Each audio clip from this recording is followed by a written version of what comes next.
Hello friends! A while back I had done a little video to show you this notebook that I had created from a Marcy Penner class offered through Studio Calico, and it was in August, and so you can see that video to get a complete walkthrough of my album. But in that video I had mentioned that I would show you how I did this stitching to attach the pages or these little mini notebooks that I have inside this cover. And this stitch is called the pamphlet stitch, and so that's what I'm coming back today to finally show you. So the first thing that you want to do is gather some supplies. So I have just a little pile of assorted mixed papers that I'm going to put together into this notebook. You're going to need a ruler, just a pen or a marker, something to make some dots, and then this is just like, I think it's called an awl, but it just is going to poke some holes for me so that I'm not pushing through with my needle, but this will make the holes for me. Some thread. In this case I'm using just some gold thread, but you could use just some heavy thread that you might have on hand. And then of course you're going to need a needle, and I already have mine threaded and ready to go here. So the first thing you want to do is to gather the papers for your notebook, and as I mentioned, I just kind of grabbed a random mix of some papers that I had, and I made a cover from some paper from a shopping bag, and it was an anthropology shopping bag, if you might happen to recognize it, but they have such beautiful designs on their bags that I just can't throw them away. So this one is one that I had kept, and now I'm going to repurpose it into this little mixed paper journal. So with the pamphlet stitch, what you want to do is make sure all your centers in your notebook are lined up, and then you're going to take your ruler and let's get all my things out of the way here. Take your ruler and kind of find a center. So my paper, I don't know if you can see here, is between 1 and 7 inches, so 6 inches. So my middle is going to be right at 4 inches. So actually what I'm going to do is just start by making a little dot in the crease of the notebook every inch. So at 2, at 3, at 4, at 5, and at 6. And I'm not going to worry about going all the way to the end there. You probably can't see them too well because it's mixed in with these notes, but I can see where each of them are, so that's going to be my guideline. Then what you want to do is take your awl, and some people have like a foam pad, or I've seen it where people have used like the center of a book, and you can lay that in to poke your holes so that you've got space on the back. But I find that if I just hold it firmly and put my 2 fingers on either side of the fold space, that when I poke through, it's not going to hit one of my fingers. And I like doing it this way because I can keep all these papers from shifting. So I'm going to hold this, and on my first hole I'm just going to take and push this punch through. You can see it's coming through the other side, and I haven't hit any of my fingers. And so I'm going to do that with each of these marks that I made that are 1 inch apart, and I'm making sure to go through all of the layers of my papers that I have here. I'm just going to spin it around to do the other end. So while you're doing this, you just want to keep those pages from shifting, and you want to make sure that you're not going to hit your fingers when you push it through. But if you find it easier, you can use as I said, a foam pad, or some people like to use the center of a book, and then you can just put it in and push through. So there I have all of my holes, and I have pre-threaded my needle.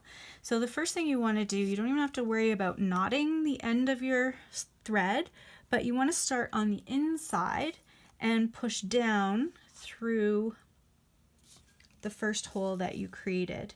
And then you want to make sure and leave a bit of a tail here, because you're going to have to you're going to have to come back and tie the other end of the string to that tail, to that length of string that you leave. So make sure you leave enough that you're going to be able to tie. So then what I'm going to do is just hold that in place so I don't pull it all the way through with my thumb.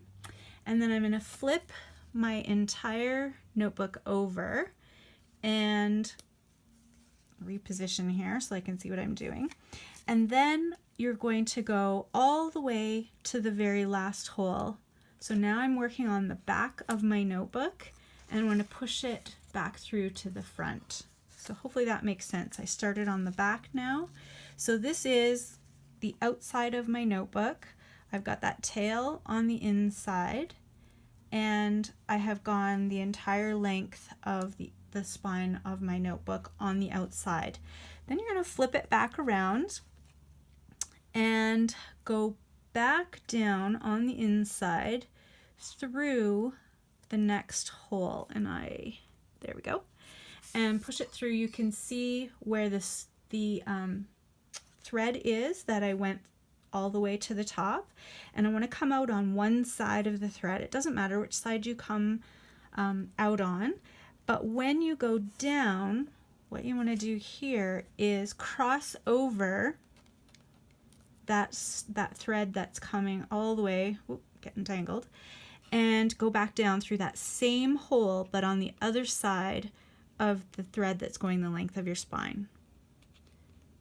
Hopefully that makes sense. So I've come back through that same hole. Now I find at this point that your thread can get kind of loose, so I just want to make sure and pull it nice and tight there. If you can see, it's pulled up tight now. And basically what it has done is come out and over this thread that's gone the length of my spine, and it's holding it in place. It's keeping it secure now. Okay, so my thread is now on the inside, and I'm going to do the same for that next hole. I'm going to go through that hole, come out on one side of my spine thread, doesn't matter which side, pull it all the way through, but now I want to go back down through that same hole on the other side of this spine thread. Okay, so I'm coming back through that same hole, and again you can see how it goes loose, but as soon as I pull firmly, that will tighten right up. Okay, got a couple more to go here, so I'm coming through the holes on one side of this spine thread and then back down on through the same hole on the other side of that spine thread. And I'm going to pull it tight. One more to go. So I'm coming up through. Now this one, because I had an uneven number of holes, if I had an even number of holes and I went one more, my thread would end up on the inside and then I can tie it. But no worries, even though I had an uneven number, all I'm going to do is go under this thread and then come back through the loop. So essentially what I've done is tied a sort of a little knot on itself.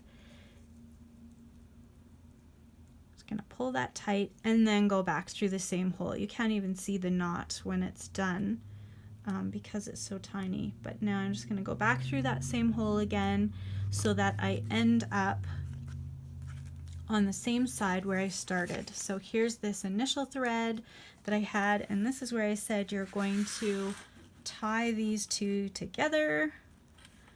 Make sure everything's pulled nice and tight. Keep everything tight, and I'm simply going to knot it where my finished string meets with my starting string, if that makes sense. Just gonna make a nice little knot there.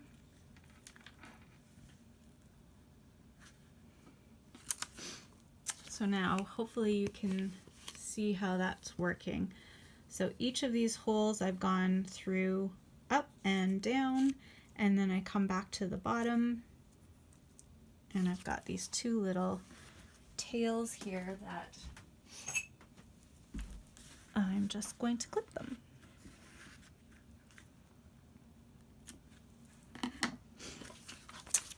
And there you go. There's my finished notebook with the beautiful gold thread going along the spine.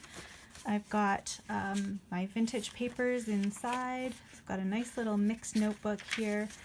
And then essentially what I had done in my scrapbook that I had done, this little project, is I made each of these notebooks and I actually stitched them right to the cover. So instead of having a paper cover like this one is, I stitched them right to the cover. And this is just a vintage book that I took the original inside pages out and I repapered it, and then I was able to reuse it and make my own notebook using that as the cover. So that was kind of the idea there. This one, because I didn't do a book cover for the cover, I could just slip it into another cover that I might have. And actually this gives me an idea that maybe I will add some of these to my shop. Thanks for watching.